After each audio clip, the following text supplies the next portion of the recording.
Welcome to Rise Up in Business, the law podcast for small business owners.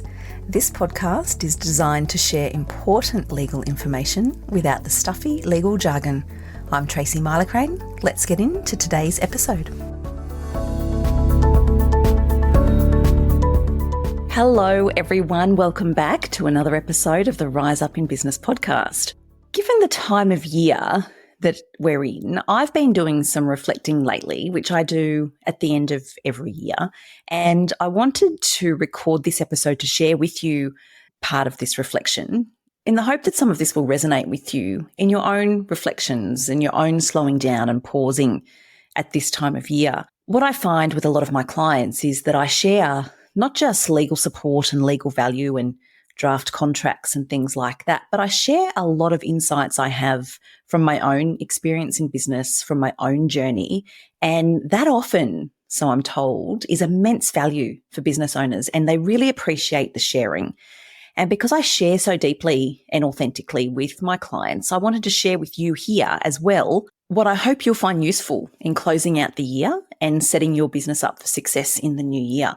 So I've taken a lot of time lately to reflect on the year that's been. It's been a big year for me. My mum passed away this year. We had some pivots in business. We moved house. I prioritised my self-care fully and wholly for the first time in about 10 years.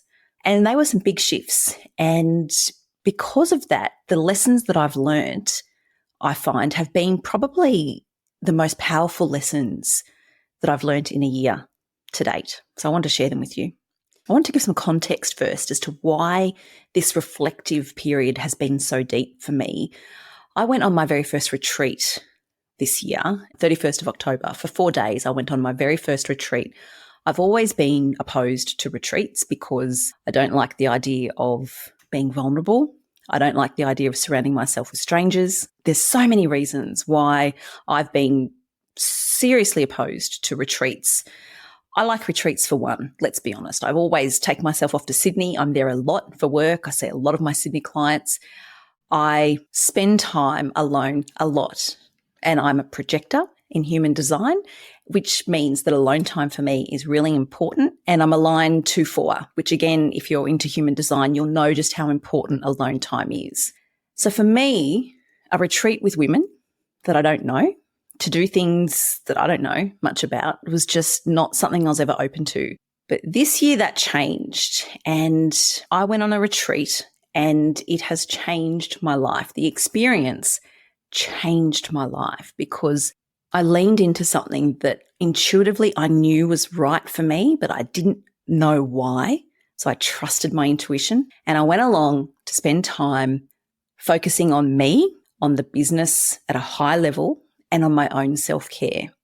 And the women that were drawn to this retreat, I think will be lifelong friends, honestly. And that's big for me to say that. We connected so deeply and purely and authentically that it really did support me to understand what was really important to me on a deep level and what I wanted in life and in business the next year and the years beyond.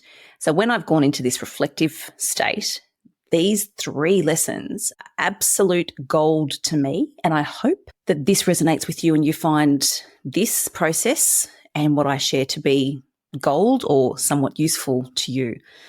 So the first lesson I've learnt this year, which really, really was reinforced at the retreat, is the value of slowing down. It sounds cliche. It's always been something I write down, that I want to slow down. There's podcasts out there about the art of slowing down. But this is a really deep belief that I have in the value of slowing down and what that means for my business because of what it means for me personally. So when I talk slowing down, I mean looking after my adrenals, looking after my cortisol, looking after my nervous system, nurturing a calm nervous system. Bearing in mind, of course, that my earlier years in my career, the first 12 plus years that I spent in legal practice, were in litigation and dispute resolution. And that is a really masculine energy, male-dominated practice area where self-care doesn't exist, go, go, go, intensity all the time. And I was living in 98% masculine energy the entire time, so for about 12 years or more. And when it came time, when I met my husband, and I never wanted children until I did. A switch flicked when I met him and when we connected so deeply and purely the way that we did in our relationship. And then when I decided that I wanted to try for a baby, it took a very long time, to the point that I didn't think it was going to happen. And I didn't know why. But in hindsight, I've realized now, with support of professionals who were assisting me at the time, stress. Stress was the reason that I was suffering adrenal fatigue. I was suffering burnout. I was suffering chronic stress, all the things. And a baby was never going to be brought into that, but I didn't know that at the time because to me that was normal. So that's my background. So you can understand then why the power of slowing down has been so pivotal in my self-care, in the direction of my personal life, and in building my business. What I learned a couple of years ago on a podcast episode when I had Dr. Christy Goodwin on as a guest, and she's so fabulous in so many ways. She was talking about digital detoxing and digital overload and digital overwhelm. And she said to me in that episode, Tracy, rest is a responsibility, not a reward. And that stuck with me from that day, but I don't think I actually appreciated the depths of that and the significance of that responsibility until this year. What I've discovered in slowing down is my breathing changes. I actually breathe properly now. How many of us sit around and don't even think about breath or breathing, but we breathe really shallow all the time because we're always on the go and there's always so many things. And when you pause though and slow down, the breathing changes, the thinking changes, my brain fog lifted, my clarity's improved. Just slowing down and doing things at a normal human being pace rather than what I'd been conditioned to accept as normal and expected. But that slowing down has served me so well in thinking things through, in making aligned decisions, in pausing to really sit and think and just ponder things and just daydream. And that's where I've been getting some really fabulous aha moments or light bulb moments for both my personal well-being and for the business. There's so many exciting things I've got planned for the business next year. And they've all come about over the last couple of months because I have really been leaning into slowing down. So the value of slowing down is the biggest lesson. The second of the three biggest lessons is the value of saying no. And I honestly think that I've really leaned into this as well, simultaneous with slowing down. So I've been talking for a couple of years about the value of saying no in business and not acting for clients who aren't aligned. But I think a lot of that's been at surface level. So I believe it and I know it, but I've really integrated it into my day-to-day and into my thinking and my processes over the last few months. I feel like the last few months have been a real consolidation of some really important principles that I've been kicking around for a while, but they've really landed and they've really landed hard these last couple of months. And the value of saying no to us as women in business is so important because we do tend to do too much, let's be honest. And we do tend to be people pleasers and we do tend to want to help everyone and say yes to everything and do all the things because we think we should. And what I want to say here is for me, just because I can do something doesn't mean I should. So I need to work through, is this an opportunity that I want to accept? Is this a client that I can meaningfully serve? Or would this client be better served elsewhere? And I do think about it in those terms because I offer a very high touch service in my business. So clients that work with me get all of me and we get lots of contact and lots of sessions and I'm always here to answer questions. It's a collaboration. It's a collaboration. And that's the unique value that I bring to the table when I'm working with a client. But not all clients want that. Some clients want fast, quick, and cheap. I can't serve you. You are better served by somebody else who operates that way. I best serve clients that want meaningful connection, serious expertise, someone who genuinely cares and has the time and wants to spend the time getting to know that client and that client's business so I can serve in the best possible way. That's how I know if a client's aligned for me. And so I've become comfortable now in saying no in a very lovely, kind way to clients that I don't feel I can best serve. That's been a game changer because what it means is I've let go of guilt around saying no to clients or to opportunities. I've let go of the people pleasing. I've let go of the desire I had to say yes to everything and to be all things to all people. I know that I can't be all things to all people. And I know that not only am I doing myself a disservice if I try, but I'm doing my clients a disservice as well. So if the work doesn't light me up, if I don't think the client is aligned with what I can offer, I'm really comfortable now to say no, and there's real value in that. I'm also comfortable to say no when I'm asked to work for free. And that's something that I encourage every single one of you listening to this to get comfortable with, because we're running a business, we have value to offer, we do not need to work for free. The expectation that we should do work for free should be the red flag. If someone's asking for you to do something for free, that really should be a red flag right there and then, and you can go to the next level and ask the question, why are they asking this? What's the expectation? Where does it come from? And I'm not talking about opportunities where you might like to do something for free to increase your exposure or your community or something like that. If it's an opportunity and it's aligned, that's not what I'm talking about. But I'm just talking about people that don't appreciate the value that you have or your skills and expertise, and they're asking you to do something for free. Red flag, pause, stop and think. As opposed to what most of us tend to do earlier in business and think, oh gosh, if they're asking me for free, maybe that's because I should be doing it for free, and we're not trusting ourselves. So I'd like to share that. The working for free is not something that business owners should be accepting as a matter of course, or just because somebody has an expectation. We are entitled to pause, we are entitled to consider, and we are entitled to say no. And the third element to the value of saying no for me has come from saying no to what doesn't serve me. Because as I said earlier in the episode, I've really leaned into what I need and my own self-care, particularly these last few months when it's all consolidated. But saying no to something that doesn't serve me is a really powerful way to honour myself and to honour my boundaries.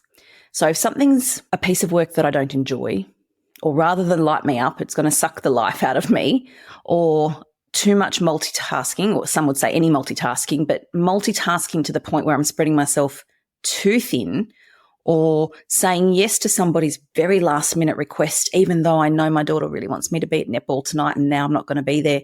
None of those things serve me. They're not aligned for me.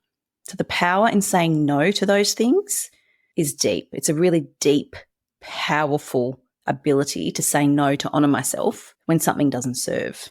And again, the realization I've had around just because I can do something doesn't mean I should comes into play here as well. Because if it doesn't serve me, even though I'm capable of doing it, it doesn't serve me. So I'm going to say no. And once I've got clarity, what I have found is once I had clarity around the value of saying no and what an opportunity looks like and what it doesn't and what's aligned and what's not, once I had clarity around that, the guilt fell away. I was carrying a lot of guilt saying no to things because I would think, oh, I really should. And it's the shoulds, isn't it? You know, we all hear the shoulds and the coulds and the probablys, but let go of the shoulds, have clarity around what serves, have clarity around what's aligned. And then when we say no against that background, the guilt falls away. And that's been really liberating for me. And I hope this resonates for you. And I'm hoping that some of this is helpful and valuable for you, particularly the guilt part and the ability to say no and the power attached to saying no guilt-free. The third really big lesson that I've learned this year is the power of presence. I have talked about this so much in friendship groups, here at home with my husband. I've kicked it around in my head.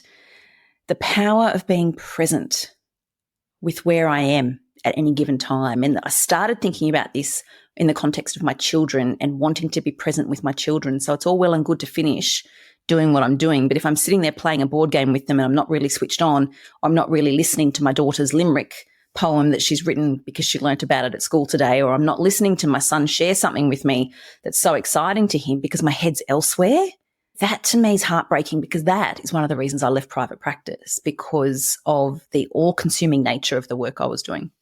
But I got caught up in it again and again and again. And I realized it was a programming I had from society, from what success is, from that traditional legal practice. And one of the reasons I wanted to move away from it is because I wanted to do things differently, but not just for my clients, for me too. And I want to be present. I don't just want to tick the boxes or roll the arm over. I want to be genuinely, deeply present. And the last few months, this has really consolidated for me because I've slowed down, said no to things that aren't aligned. So that means my headspace has allowed me to be where I am at any given time. And that has extended to my family. And it's so enriching. And I'm so grateful for these last few months and how something's just clicked into place for me. But what it's also meant is that I'm able to be there in a more present way with every single one of my clients. And if my calendar is full for the day, it's full of nourishing, aligned work. It's full of client conferences that I'm really looking forward to. It's full of new matters and new client calls that I'm so grateful that they've chosen to work with me. And I'm present, fully present in every single interaction I have. And that to me is one of the ultimate indicators of success for me. And I'm going to talk about success and what that means to me on a later episode. But the power of presence is so enriching for me. And I know it's enriching for those that I spend my time with. But what I've also discovered is it's also enriching for me when I'm alone. When I sit alone in my beautiful chair that I've recently bought myself since attending the retreat, to just be, to journal, to think, to just daydream, to pull a card and just process what that might mean, or to just reflect. My brain is not doing 1,000 other things. All the tabs aren't open. I'm just there, being. So that power of presence for me, as you can probably tell from this episode, is really raw and this is very vulnerable for me sharing with you, but I know the power of learning from others and just hearing how others process things. And these challenges that I've had, I know very well that they're not unique to me. These are challenges that probably every woman listening to this and every man as well faces, has faced, or is facing. So I wanted to share what I've worked through and why it is that these things have been so meaningful for me. So to recap, the 3 biggest lessons I've learned, which I've loved sharing with you in this episode, is the value of slowing down, the value of saying no, and the power of presence. I hope you've enjoyed this episode. Whether you're listening to this just before Christmas or if you're listening to this over the break, I hope that it has inspired you to some extent to reflect on your own journey and where you're at and to think about what it is that you'd like to take into the new year and to what it is that you'd like to leave behind and let go of. As always, thank you so much for listening. If you know someone who you think would also benefit from this episode, please feel free to share. That's how we help get the podcast into the ears of even more business owners. I'm so grateful for your time. You're spoiled for choice when it comes to podcasts, and I know that. And I'm so grateful that you've chosen to listen to mine today. So thank you so much. I will catch you next time.